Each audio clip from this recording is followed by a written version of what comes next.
I'm Liz Capezuti. I'm an associate professor at New York University College of Nursing, where I also direct the Hartford Institute for Geriatric Nursing.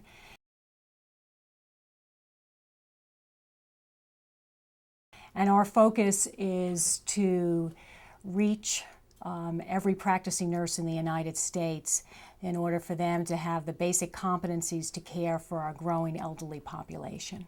Our elderly population only constitutes 13% of Americans. However, they consume more than 50% of healthcare costs in the United States. And so the problem is that we have this very large older population, but we have healthcare practitioners that have received little or no training specific to care of older adults. And part of that problem was we just didn't have the science. And fortunately, in the last 35 years, there has been considerable research that has been conducted, and we do have a great deal of science and a great deal of better healthcare that we can deliver. Unfortunately, we don't have a population of nurses and physicians and other healthcare professionals who really have received any of that training in their basic education. And so now we're playing catch up because most of them have not had that training. We are now attempting to reach, in our case at the Hartford Institute for Geriatric Nursing, to reach every nurse in America, to make sure not that they're experts, but rather they have basic competencies to care for older adults. The challenges in caring for older adults for a nurse is really related to some of the health problems that are associated with aging. As our bodies get older, the systems of our body are all aging, and we're more likely to suffer a number of health illnesses and problems, and often multiple problems, and then also receiving multiple medications that have a number of side effects that might cause problems such as a change in mental status. A person may seem confused, but they in fact do not have Alzheimer's disease or another form of dementia, but rather it is a side effect of that medication that may be very unlikely to occur in someone younger versus someone older.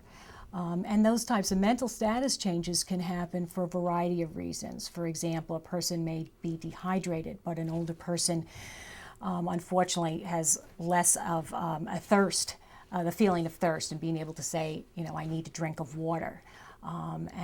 So they could be dehydrated but not realizing they are, and that may cause them to change their mental status and be confused. And also because of these multiple chronic problems, they're more prone to problems like developing pressure ulcers.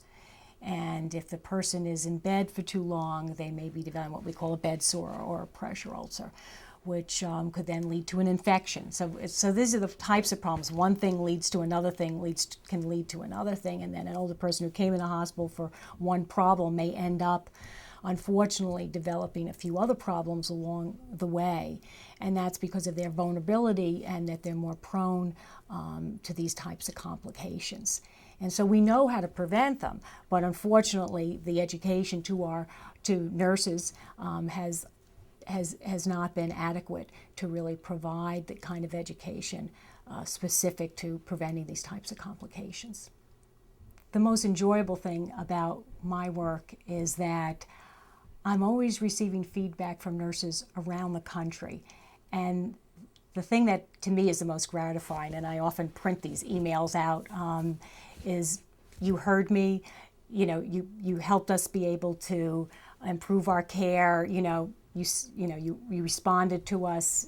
So those types of things that you really feel like you're making a difference. And I go around the country and I see many of the sites that are involved in our projects at the Institute.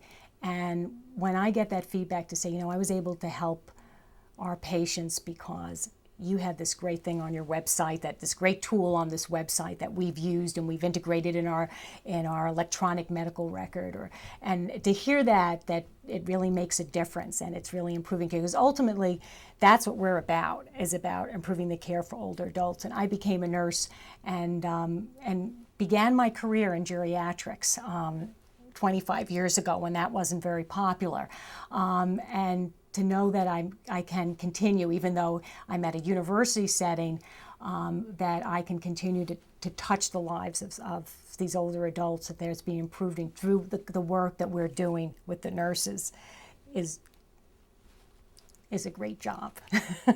It makes me feel very, very fortunate.